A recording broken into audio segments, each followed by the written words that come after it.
This is a Fox News alert. New questions for the White House about remarks President Obama made after meeting with one of the world's few communist leaders. Welcome to America Live. I'm Shannon Bream in for Megyn Kelly.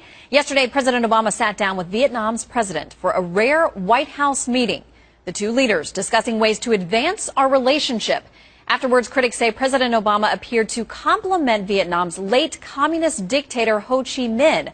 As President Obama pointed out, the Vietnam War-era leader was actually inspired by none other than our founding fathers and documents. Listen. President Sang shared with me a copy of a letter sent by Ho Chi Minh to Harry Truman. And we discussed the fact that Ho Chi Minh was actually inspired by the U.S. Declaration of Independence and Constitution and the words of Thomas Jefferson. Ho Chi Minh talks about his interest in cooperation with the United States, and President Sang indicated that even if it's 67 years later, it's good that we're still making progress.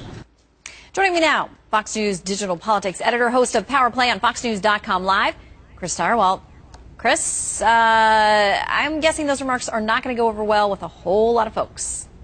Well, certainly for the families of some 60,000 Americans who died in theater in Vietnam, no. But things are different today with Vietnam, obviously. Things are very different even than they were a decade ago. And though they have a McDonald's and they make a lot of sneakers, they are still, as you pointed out, one of very few communist nations. And they do still revere Uncle Ho, as they call him. He has a, just like Lenin did, a glassed-in mausoleum in the city that bears his name. He was also a mass murderer. He was a butcher. Some estimates say as many as 500,000 of the Vietnamese people were slaughtered as part of his effort to consolidate power as a Leninist, Marxist of the real deal. And when he was writing that letter to President Truman, he also happened to be hanging out with Joseph Stalin and getting the Red Army to train his army so that they could do things like put peasants into re-education camps who complained about the taxes and kill those who protested or caused an uprising. That doesn't exactly sound like Thomas Jefferson's jam right there. No, it doesn't. And with that in mind, what do you make of these remarks? Was it a slip of the tongue? Was it a prepared and calculated, and there was a decision made to make this specific reference? Whose benefit was it for? Well, it seems to be one of two things. Either it's a gaffe, and the president doesn't know, or didn't know, he probably knows now, but didn't know who Ho Chi Minh really was or what he did.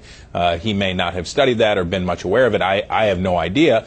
The other possibility is that he was being morally flexible and facile to make his guest feel at home, to say something nice, and that he got carried away in saying that in any way this guy who was really this butcher and his regime that followed after him, he died in '69, the regime that followed after him, cruel and brutal reprisals against the Vietnamese who had helped us.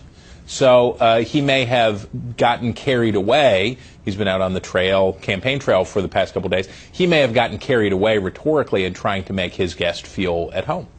All right, we have some reaction from Pete Hegseth. Our viewers may be familiar with him, Chief Executive Officer of Concerned Veterans for America. He says, ask any Vietnam veteran whether in Ho Chi Minh they were fighting a brutal tyrant or the intellectual descendant of Thomas Jefferson. The answer will be nearly universal. While the war was difficult, the question of whether Ho Chi Minh was merely a misunderstood Democrat was never in doubt.